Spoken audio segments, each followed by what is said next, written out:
Di luar dugaan, reaksi mengejutkan pelatih Venezia setelah Jay Itzes menyumbang gol, namun timnya tetap kalah dari Brescia di Coppa Italia. Apa alasan sebenarnya di balik kekalahan ini? Ini dia, terungkap alasan mengapa Rafael Struijk tiba-tiba menjadi starter di Liga Belanda. Bagaimana jejak ex-PSM Makassar membantu meningkatkan rasa percaya dirinya. Simak fakta-fakta mengejutkan di balik semua ini. Kejutan besar, Jairo Riedewald siap menggemparkan Belgia. Pemain keturunan Indonesia ini bakal menyusul Sandy Walsh. Apa yang membuat kepindahannya begitu menarik? Bikin gempar, Stefano Lillipali buka suara setelah aksi memukau di hadapan asisten Shin Tae-yong. Apa yang dia katakan tentang kesiapannya untuk timnas Indonesia setelah kemenangan telak atas Semen Padang? Menggemparkan publik, PSSI tiba-tiba minta hentikan kritikan tajam terhadap rumput GBK. Apa yang terjadi di balik permintaan mengejutkan ini? Simak fakta lengkapnya di sini. Ini baru top berkelas. Timnas Indonesia bakal latihan di Stadion Supermodern IKN awal Oktober. Apakah fasilitas baru ini akan membawa dampak super besar bagi timnas? Simak semua bocorannya di sini.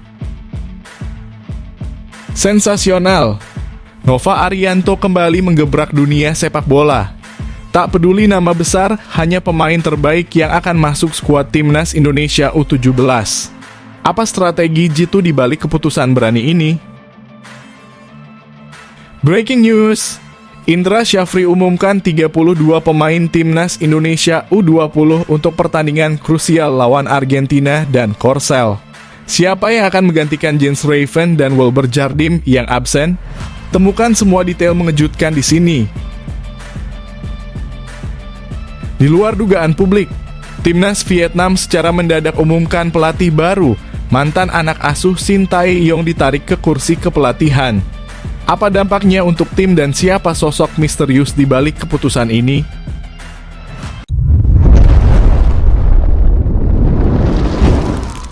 Sebelumnya mohon subscribe channel ini dulu supaya nggak ketinggalan berita terupdate timnas Indonesia. Di luar dugaan, reaksi mengejutkan pelatih Venezia setelah Jay Itzes menyumbang gol, namun timnya tetap kalah dari Brescia di Coppa Italia. Apa alasan sebenarnya di balik kekalahan ini? Bek timnas Indonesia Jay Itzes mencetak gol saat membela Venezia dalam pertandingan melawan Brescia di Coppa Italia. Namun meskipun Jay Itzes berhasil mencetak gol, timnya tetap mengalami kekalahan dan pelatih Venezia Eusebio Di Francesco memberikan komentarnya terkait hal ini.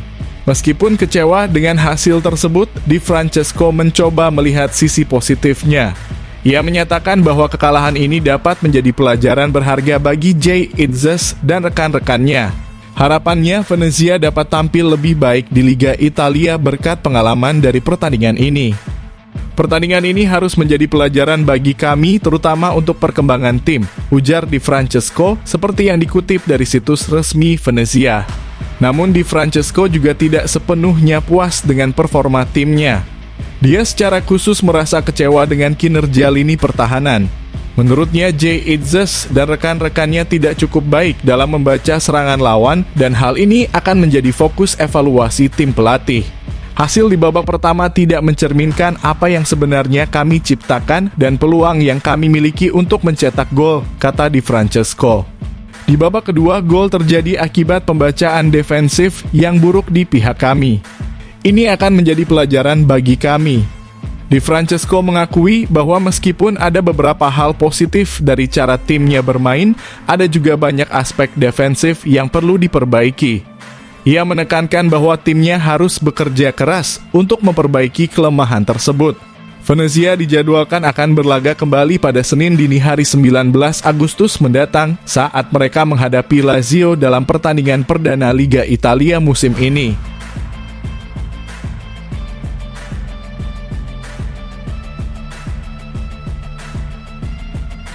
Ini dia, terungkap alasan mengapa Rafael Struijk tiba-tiba menjadi starter di Liga Belanda. Bagaimana jejak ex-PSM Makassar membantu meningkatkan rasa percaya dirinya? Simak fakta-fakta mengejutkan di balik semua ini. Ex-PSM Makassar memiliki peran dalam memberikan kesempatan kepada Rafael Struijk untuk memulai debutnya sebagai starter bersama ADO Den Haag. Pada minggu dini hari lalu, Rafael Struijk memulai musim ini dengan menjadi starter di pertandingan melawan V3 Venlo yang merupakan pekan pertama divisi kedua Liga Belanda. Ini adalah debut pertama Rafael Struijk sebagai starter untuk ADO Den Haag.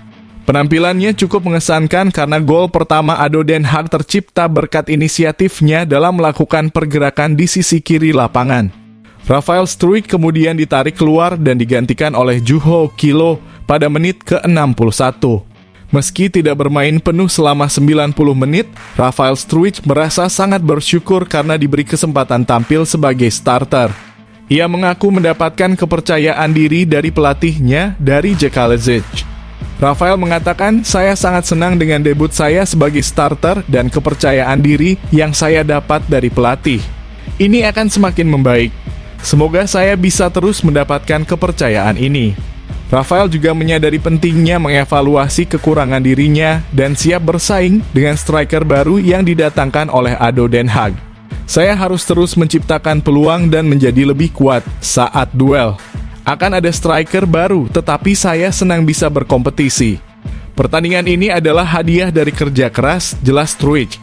Dari Đekalezic yang merupakan pelatih ADO Den Haag sejak musim lalu, sebelumnya adalah pelatih PSM Makassar dan sukses membawa tim tersebut meraih juara Piala Indonesia pada edisi 2019.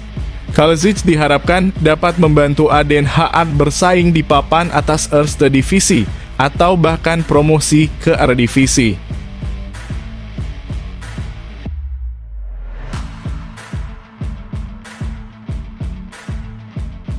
Kejutan besar, Jairo Riedewald siap menggemparkan Belgia.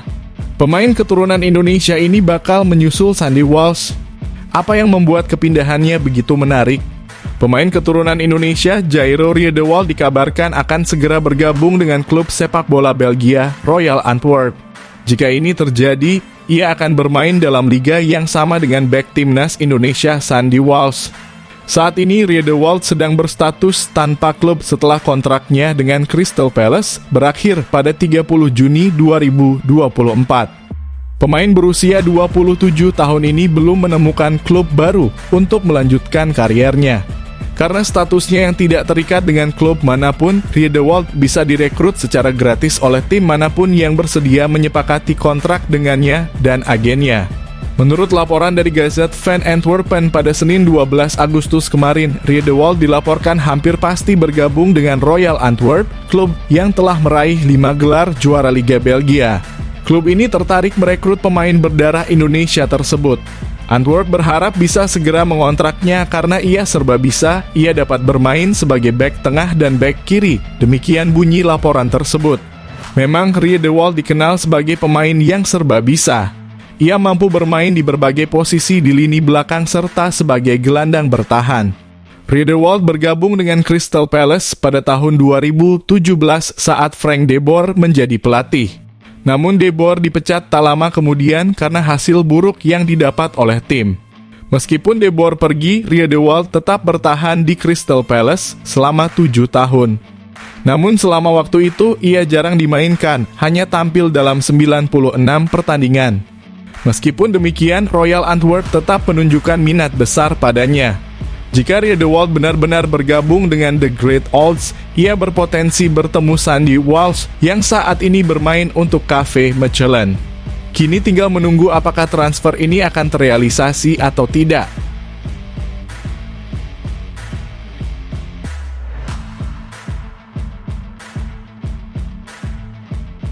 Bikin gempar, Stefano Lillipali buka suara setelah aksi memukau di hadapan asisten Shin Tae-yong. Apa yang dia katakan tentang kesiapannya untuk timnas Indonesia setelah kemenangan telak atas Semen Padang? Pemain Borneo FC Stefano Lillipali memberikan tanggapan terkait performanya yang impresif saat pertandingan melawan Semen Padang di pekan pertama Liga 1 yang disaksikan langsung oleh asisten pelatih Shin Tae-yong. Lillipali menegaskan bahwa dirinya selalu siap jika dipanggil untuk membela timnas Indonesia. Beberapa asisten pelatih Shin Tae-yong hadir langsung di Stadion PT IKA Jakarta pada Senin 12 Agustus kemarin untuk menyaksikan laga antara Semen Padang dan Borneo FC. Dalam pertandingan tersebut, Lily Pali tampil luar biasa dengan mencetak 1 gol hanya 4 menit setelah pertandingan dimulai. Selain mencetak gol, Lily Pali juga memberikan 1 assist yang membantu Borneo FC meraih kemenangan 3-1 atas Semen Padang. Meskipun penampilannya diamati oleh 4 asisten pelatih Timnas Indonesia, yaitu Yeom Ki-hun, Choi In-cheol, Jo Byung-guk, dan Shin Sang-gyu, Lily Pali mengaku tidak menyadari kehadiran mereka karena fokusnya hanya untuk Borneo FC dalam pertandingan tersebut. Namun Lily Pali menegaskan bahwa jika dia dipanggil kembali untuk membela Timnas Indonesia, dia akan siap sepenuhnya. Bagi Lily Pali, membela tim nasional adalah sebuah kebanggaan besar bagi setiap pemain sepak bola. Saya tidak tahu bahwa laga Semen Padang versus Borneo FC disaksikan oleh asisten Shin Tae-yong, tapi fokus saya saat itu hanya untuk Borneo FC, kata Stefano Lily Pali usai laga. Saya memang fokus untuk Borneo, tapi untuk Timnas, saya selalu siap. Dipanggil atau tidak, saya tetap bangga dengan Timnas Indonesia, lanjut Vano. Jika Lily Pali benar-benar dipanggil kembali untuk membela Timnas Indonesia, ini akan menjadi momen yang menarik. Terakhir kali dia membela skuad Garuda adalah saat melawan Turkmenistan dalam pertandingan FIFA Matchday pada 8 September 2023. Hingga saat ini, Lily Pali telah mengumpulkan 4 penampilan bersama Timnas Indonesia Senior dengan mencetak 3 gol dari penampilannya tersebut.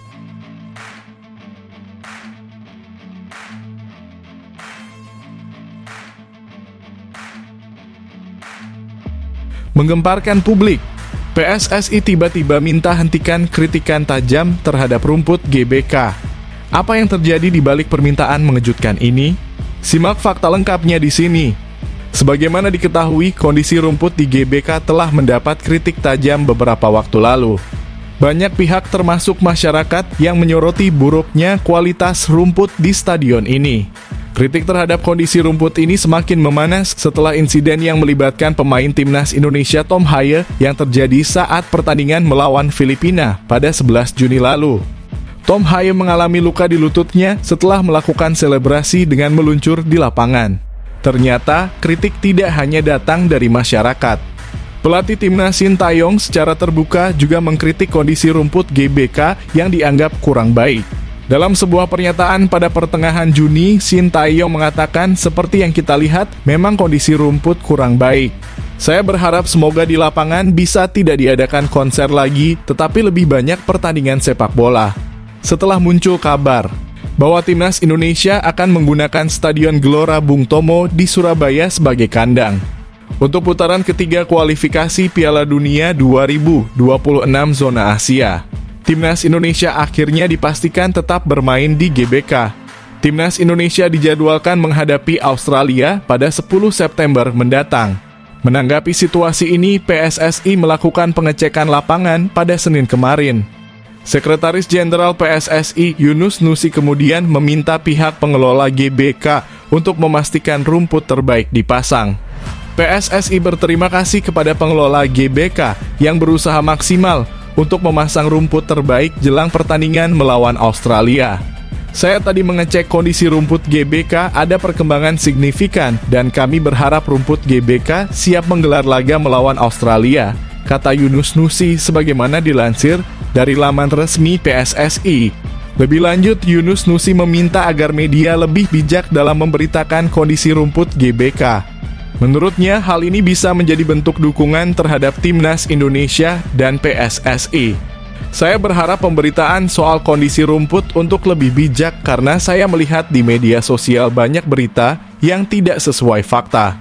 Mari kita bantu Timnas, bantu PSSI untuk memberitakan berita yang benar, ucap Yunus Nusi.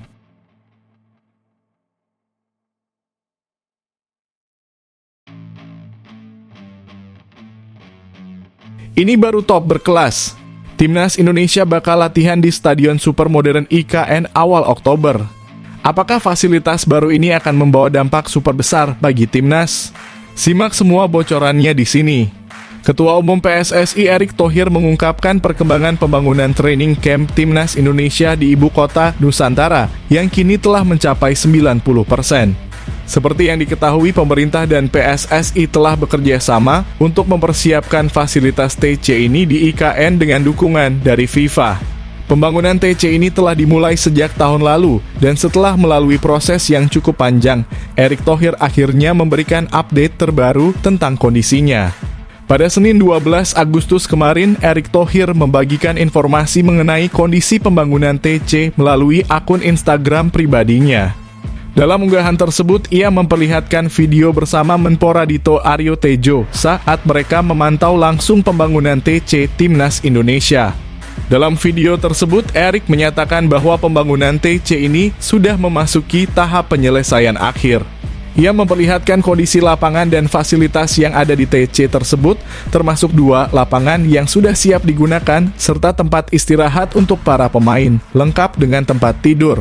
Meninjau pembangunan training camp PSSI di IKN yang sudah masuk tahap finishing, ujar Erick Thohir dalam unggahannya. Alhamdulillah sudah hampir selesai dan semoga bisa segera diresmikan, lanjut Erick. Bahkan Erick menyebut bahwa Menpora Dito Aryo Tejo merasa nyaman berada di TC tersebut. Dalam video itu, Erick Thohir juga berdialog dengan beberapa orang yang terlibat dalam pembangunan TC, menanyakan apakah desainnya sudah sesuai dengan yang didiskusikan sebelumnya. Ia juga memasuki ruangan yang akan digunakan sebagai tempat menginap para pemain, di mana mes tersebut direncanakan memiliki total 41 kamar. Erick Thohir, yang didampingi oleh Menpora Dito Aryo Tejo, meninjau langsung kondisi TC, bahkan Menpora sempat mencoba kasur di salah satu kamar pemain yang sudah selesai dibangun. Erick juga bertanya kepada tim yang bertanggung jawab apakah semuanya bisa selesai pada 7 Oktober mendatang, karena jika sudah rampung, peresmian akan segera dilakukan. Tanggal 7 Oktober ini selesai semua ya? Tanya Erick Thohir.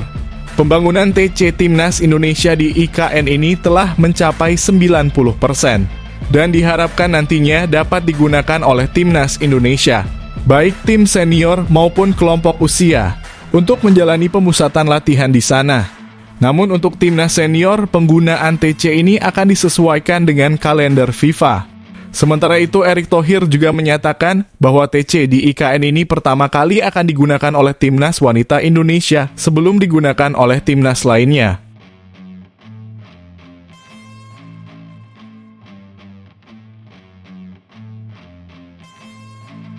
Sensasional!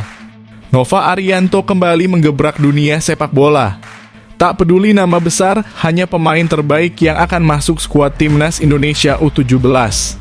Apa strategi jitu di balik keputusan berani ini? Pelatih Timnas Indonesia U17, Nova Arianto, menegaskan bahwa hanya pemain terbaik yang akan masuk ke dalam tim asuhannya. Dia tidak mempedulikan latar belakang atau nama besar yang dimiliki oleh pemain. Dalam sebuah wawancara yang diunggah di kanal YouTube Timnas Indonesia, Nova mengomentari isu mengenai adanya pemain yang masuk ke dalam skuad Timnas Indonesia U17 karena titipan. Mengingat Nova baru saja melakukan seleksi untuk memperkuat skuad Garuda Asia. Nova dengan tegas menolak anggapan tersebut. Sebagai asisten pelatih Shin Tae-yong, ia menegaskan bahwa tidak ada pemain yang diterima dalam tim hanya karena koneksi atau titipan. Nova juga menekankan bahwa dia hanya akan memilih pemain yang benar-benar memiliki kualitas terbaik tanpa memandang siapapun mereka atau latar belakangnya. Saya tidak peduli soal nama besar di belakang pemain, kata Nova melalui kanal YouTube Timnas Indonesia. Selama saya yang memilih, hanya pemain terbaik yang bisa masuk ke dalam tim. Saya tidak peduli itu anak siapa atau latar belakangnya, saya tidak ada masalah, jelas Nova. Nova Arianto telah melakukan seleksi pemain di Jakarta untuk memilih mereka yang layak mengikuti pemusatan latihan lanjutan di Bali. Dia sangat teliti dalam memastikan hanya pemain terbaik yang terpilih untuk ikut serta. Saat ini, Nova telah membawa 35 pemain untuk menjalani TC di Bali. Tujuan dari TC ini adalah untuk mengintegrasikan pemain-pemain baru hasil seleksi di Jakarta dengan para pemain yang sudah ada. TC Timnas Indonesia U17 di Bali berlangsung dari tanggal 12 hingga akhir Agustus 2024. Setelah itu, tim ini akan kembali ke Jakarta sebelum melanjutkan TC di Spanyol. Persiapan ini dilakukan karena Timnas Indonesia U17 sedang bersiap untuk menghadapi kualifikasi Piala Asia U17 2025 yang akan berlangsung di Kuwait pada 19 hingga 27 Oktober 2024. Dalam ajang tersebut, Indonesia tergabung di grup G bersama Australia, Kuwait, dan Kepulauan Mariana Utara. Timnas Indonesia U17 harus bekerja keras untuk bisa lolos ke putaran final Piala Asia U17 2025 yang akan diselenggarakan di Arab Saudi pada 3 hingga 20 April 2025. Di babak kualifikasi ini, 10 juara grup dan 5 runner-up terbaik akan melaju ke putaran final bersama tuan rumah, Arab Saudi.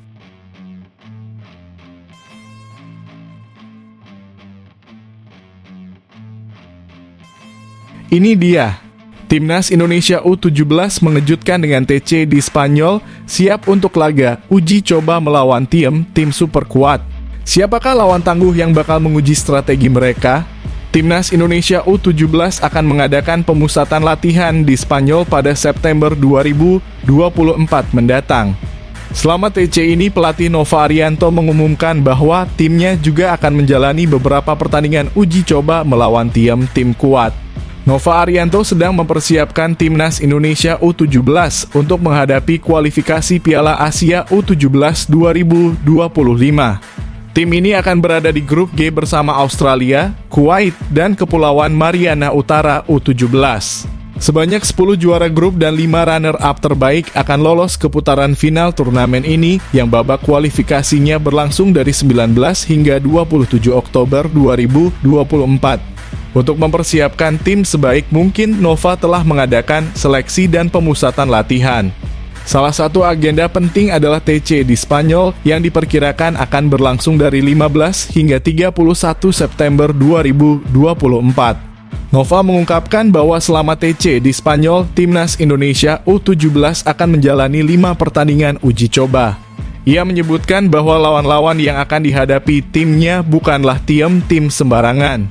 Nova ingin timnya bertanding melawan lawan yang memiliki kualitas lebih tinggi agar para pemainnya dapat menguji kemampuan mereka dengan baik. Meskipun sempat ada rencana untuk uji coba melawan tim dari Inggris, Prancis, dan Italia, rencana tersebut tidak terwujud.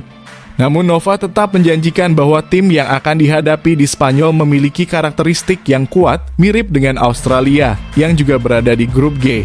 Nova menekankan bahwa uji coba ini sangat penting bagi pemainnya untuk merasakan pertandingan melawan tim dengan level yang lebih tinggi.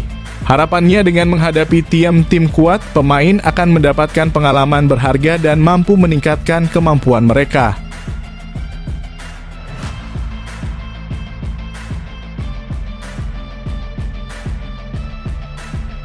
Breaking news. Indra Syafri umumkan 32 pemain Timnas Indonesia U20 untuk pertandingan krusial lawan Argentina dan Korsel. Siapa yang akan menggantikan Jens Raven dan Wilber Jardim yang absen? Temukan semua detail mengejutkan di sini. Pelatih Timnas Indonesia U20, Indra Syafri telah menetapkan daftar pemain yang akan mengikuti pemusatan latihan sebagai persiapan untuk kualifikasi Piala Asia U20 2025 dan turnamen Seoul Earth on Ice Cup 2024. TC untuk Timnas Indonesia U20 dimulai pada Minggu 11 Agustus 2024. Garuda Muda dijadwalkan akan berpartisipasi dalam turnamen Seoul Earth on Ice Cup 2024 yang akan berlangsung dari akhir Agustus hingga awal September 2024. Dari 32 pemain yang dipanggil, tidak ada nama Jens Raven dan Wilber Jardim. Kedua pemain ini tidak ikut serta dalam TC karena diduga masih dibutuhkan oleh klub masing-masing. Jens Raven bermain untuk FC Dordrecht U21 di Belanda, sementara Wilber Jardim memperkuat tim junior Sao Paulo di Brasil. Kedua pemain ini sebelumnya berperan penting dalam kemenangan Timnas Indonesia U20 di Piala AFF U19 2024. Garuda Nusantara berkumpul. TC kualifikasi Piala Asia U20 2025 akan berlangsung di Jakarta dan Seoul mulai 11 Agustus hingga 2 September 2024, tulis pernyataan resmi Timnas Indonesia. Wajah-wajah lama masih mendominasi skuad Timnas Indonesia U20. Di antaranya Kapten Tim Donitri Pamungkas, serta pemain lainnya seperti Kadek Arel, Iqbal Gwijangge, Tony Firmansyah, dan Arkan Kaka. Indra Syafri juga kembali memanggil Muhammad Nabil Asyura, pemain Dejan FC yang dipinjam dari Persija Jakarta, serta striker muda Borneo FC Kamara Ousmane Maiket. Di Seoul Earthon Us Cup 2024, Timnas Indonesia U20 akan menghadapi Argentina pada 28 Agustus 2024, Thailand 2 hari kemudian, dan Korea Selatan 2 hari setelahnya.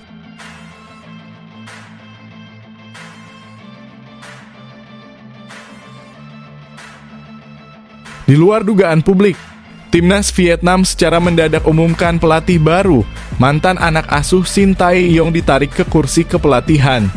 Apa dampaknya untuk tim dan siapa sosok misterius di balik keputusan ini? Timnas Vietnam baru saja menambah anggota baru dalam staf pelatih mereka, yaitu seorang pelatih asal Korea Selatan bernama Nam Kung Du. Nam Kung Du diumumkan bergabung dengan Timnas Vietnam pada Senin 12 Agustus kemarin. Pelatih yang lahir pada tahun 1982 ini akan bekerja untuk membantu pelatih kepala Kim Sang-sik di Timnas U22 Vietnam. Sebagai informasi tambahan, Nam Kung Du adalah mantan pemain Timnas Korea Selatan dan pernah tampil di Olimpiade 2004. Dalam laporan yang dirilis oleh The Tao disebutkan, pada 12 Agustus, VFF mengumumkan daftar 35 pemain yang dipanggil ke Timnas U2 Vietnam. Untuk pertemuan pertama Agustus 2024 yang dipimpin oleh pelatih kepala Kim Sang-sik. Nama baru muncul di staf kepelatihan Vietnam U-Strip 22 kali ini. Itu adalah Nam Kung Du, asisten pelatih asal Korea Selatan yang akan membantu Kim Sang-sik. Di sisi lain, Timnas Indonesia juga telah melakukan langkah serupa dengan menambah pelatih baru ke dalam staf mereka. Skuad Garuda kini memiliki pelatih baru bernama Yeom Ki-hun yang juga berasal dari Korea Selatan. Kehadiran Yeom Ki-hun bertujuan untuk membantu Shin Tae-yong dalam melatih para striker Timnas Indonesia. Saat ini Yeom Ki-hun sudah berada di Indonesia. Hal ini terungkap melalui unggahan dari Jeong Seok-so, penerjemah Shin Tae-yong di Timnas Indonesia. Tidak lama setelah itu, pelatih Nova Arianto menjelaskan bahwa kehadiran Shin Tae-yong dan Yeom Ki-hun adalah untuk memantau pertandingan Liga 1. Hal ini dianggap penting karena Shin Tae-yong perlu segera mempersiapkan Timnas Indonesia yang akan tampil di kualifikasi Piala Dunia 2026 pada bulan depan. Timnas Indonesia akan menghadapi 2 pertandingan penting di bulan September, yaitu melawan Arab Saudi pada 6 September dan Australia pada 10 September. Nova Arianto menjelaskan, saya belum komunikasi dengan Coach Shin Tae-yong, tapi yang pasti untuk pantau Liga 1.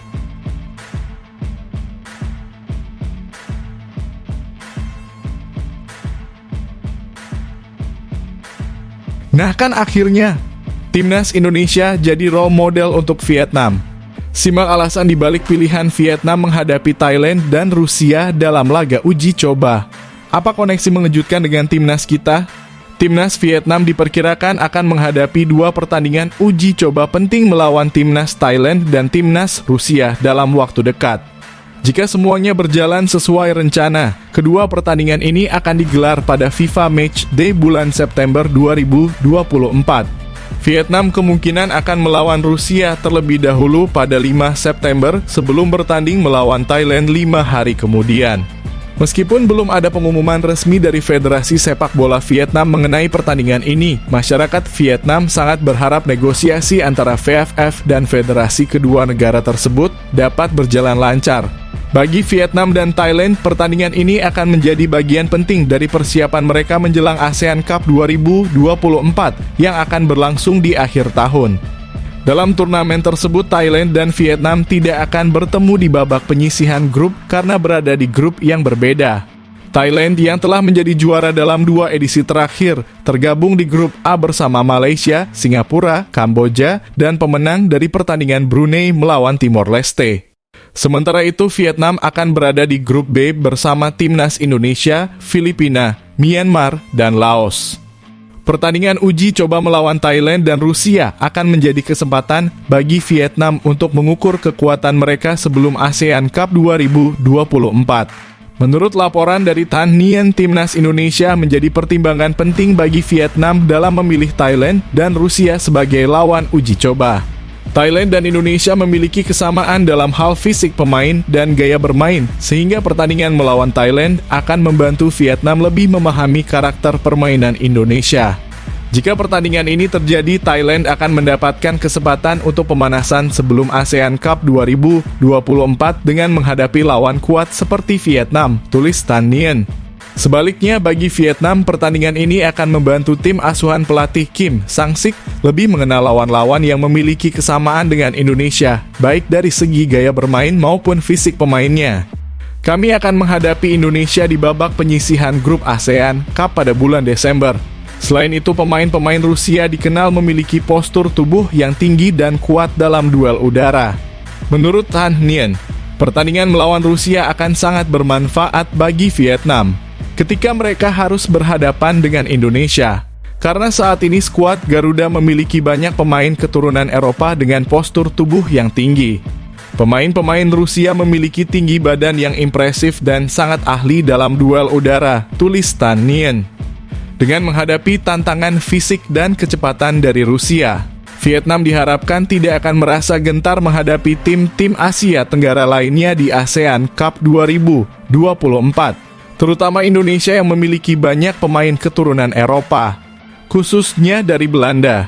Menghadapi serangan ala Eropa dari Rusia akan membuat Vietnam lebih siap menghadapi Indonesia di babak penyisihan grup ASEAN Cup 2024, tambah Tan Nien.